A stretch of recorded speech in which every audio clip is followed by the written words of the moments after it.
Assalamualaikum warahmatullahi wabarakatuh.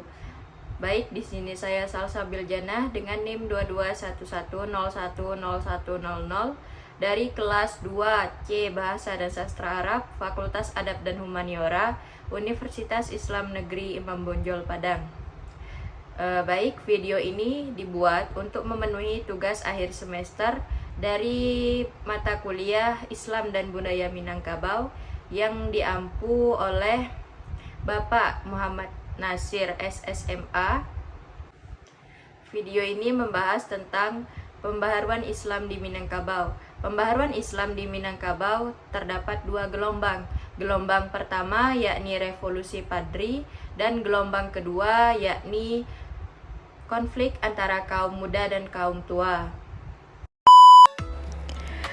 Gelombang pertama yaitu Revolusi Padri. Gerakan Padri gelombang pertama adalah gerakan pembaharuan agama dan masyarakat yang terjadi di Minangkabau pada tahun 1803 sampai 1821. Gerakan ini dipimpin oleh Haji Miskin, Haji Sumani, dan Haji Piobang yang kembali dari Tanah Suci Makkah. Gerakan Padri bertujuan untuk membersihkan praktik-praktik yang bertentangan dengan agama Islam, seperti judi dan sabung ayam. Mereka ingin memperkuat pengaruh Islam dan mengajarkan ajaran-ajaran Islam kepada masyarakat Minangkabau.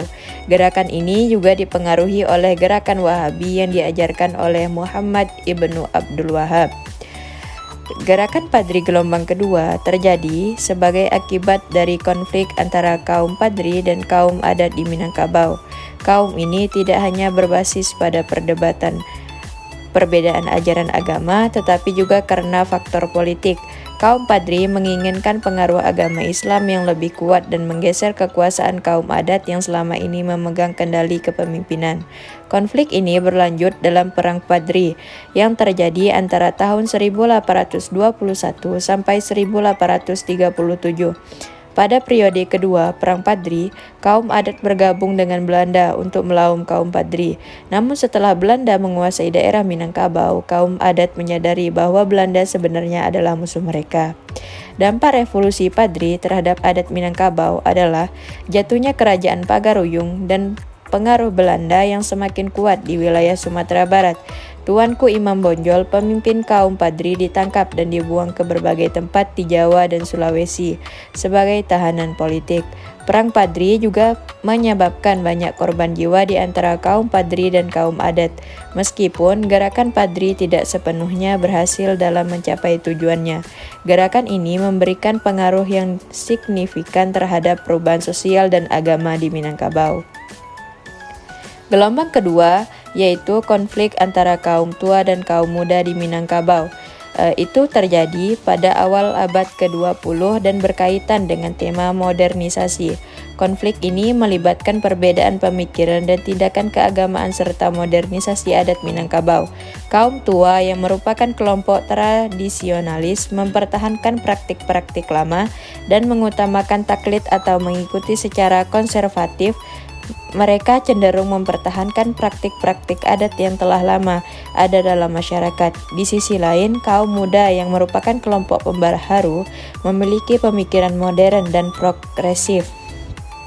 Mereka tidak terikat pada taklid dan menganggap pemahaman keagamaan dapat ditafsirkan melalui ijtihad, yaitu usaha untuk memperoleh hukum syariat dari sumber-sumber Islam seperti Al-Quran dan Sunnah. Tema perdebatan antara kaum tua dan kaum muda terfokus pada beberapa hal, yaitu agama dan adat. Agama mencakup tarekat. Kaum tua menganut tarekat, yaitu petunjuk dalam melakukan ibadah sesuai dengan ajaran yang ditetapkan oleh Nabi Muhammad dan diteruskan oleh para guru spiritual. Mereka menganggap tarekat sebagai jalan yang benar dalam beribadah. Yang kedua yakni ijtihad. Kaum muda mengedepankan ijtihad sebagai cara untuk memahami dan menafsirkan ajaran agama. Mereka meyakini bahwa pemahaman keagamaan dapat diperoleh melalui pemikiran kritis dan penelitian terhadap sumber-sumber Islam.